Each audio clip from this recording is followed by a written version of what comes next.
Here's another one of those famous childhood stories that we have heard over and over again. Little Red Riding Hood. Remember it? Today I will be doing the poem Little Red Riding Hood and the Wolf by Roald Dahl. It is based on the same story but has an intriguing twist to it, as do most of Roald Dahl's poems.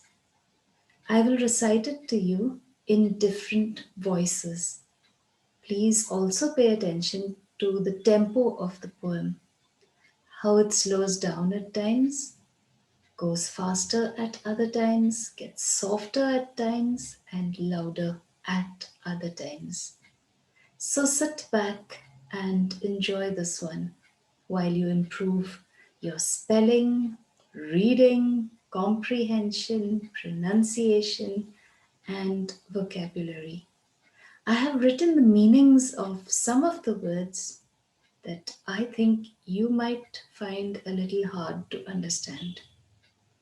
I also have some simple questions at the end of today's lesson so that you can test your comprehension skills. I have the answers too.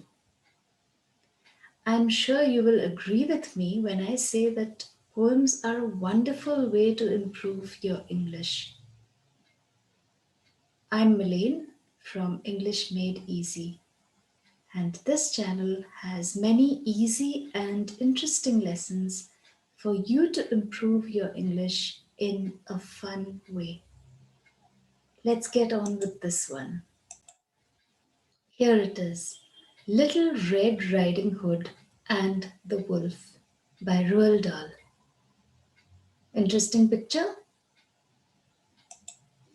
As soon as Wolf began to feel that he would like a decent meal, he went and knocked on Grandma's door. When Grandma opened it, she saw the sharp white teeth, the horrid grin, and Wolfie said, "May I come in?" Poor Grandmama was terrified. "He's going to eat me up," she cried. And she was absolutely right. He ate her up in one big bite. But Grandmama was small and tough. And Wolfie wailed, "That's not enough. I haven't yet begun to feel that I have had a decent meal." He ran around the kitchen yelping, "I've got to have a second helping." Then added with a frightful leer, "I'm therefore going to wait right here till little Miss Red Riding Hood comes home from walking in the wood." He quickly put on Grandma's clothes. Of course, he hadn't eaten those. He dressed himself in coat and hat. He put on shoes, and after that, he even brushed and curled his hair, then sat himself in Grandma's chair. In came the little girl in red.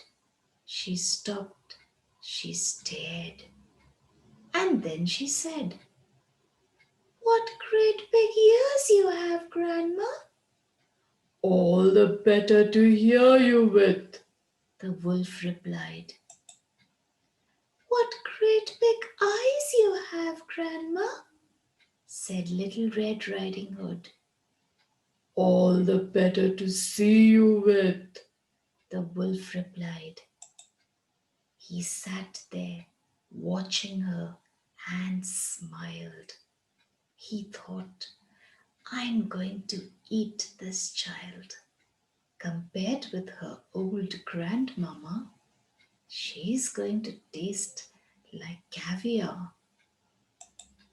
Then Little Red Riding Hood said, "But Grandmama, what a lovely, great, big, furry coat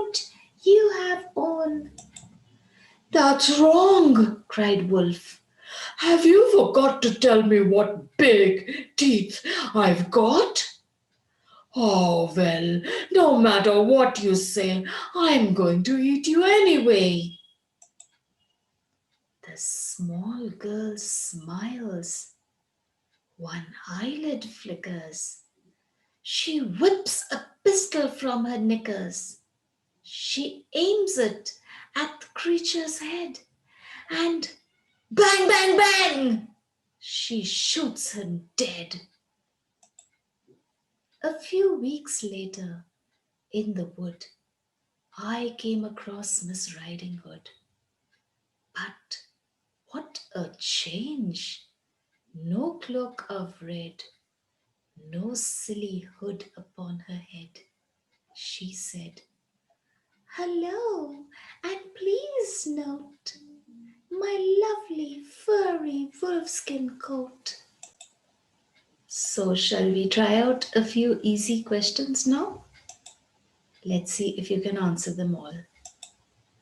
Are the following statements true or false? Grandmama was terrified of the wolf. The wolf had eaten Grandma's clothes. The wolf thought that Grandma would taste like caviar. Little Red Riding Hood killed the wolf with a kitchen knife. Little Red Riding Hood was now wearing a wolfskin coat which wasn't red. So, what do you think? What's the first answer, true or false? Grandmama was terrified of the wolf. True. The wolf had eaten Grandma's clothes? True or false? False. The wolf thought that Grandma would taste like caviar? False. Little Red Riding Hood killed the wolf with a kitchen knife? Oh no. If you remember the bang, bang, bang, then you know it's definitely not the kitchen knife. False. Little Red Riding Hood was now wearing a wolfskin coat which wasn't red. True or false? True. I hope you enjoyed the poem and the different voices and everything else, the story as well. I hope you also got all these questions right. Did you? Tell me, did you expect the poem to end the way it did? I'm sure you didn't. If you liked this poem, do watch a video that I did recently called The Three Little Pigs, also written by Roald Dahl. You will find the link to it here. That poem could be considered as maybe part two to this poem. You will enjoy it. It's about a wolf who wanted to eat three pigs and what happened after he had eaten two of them. I'm sure you're curious to know more. I will also put a link to it in the description box. So go ahead and check it out. It's a lovely poem, and I have recited that poem in different voices too. With that, I'll end today's lesson. Take care and cheerio.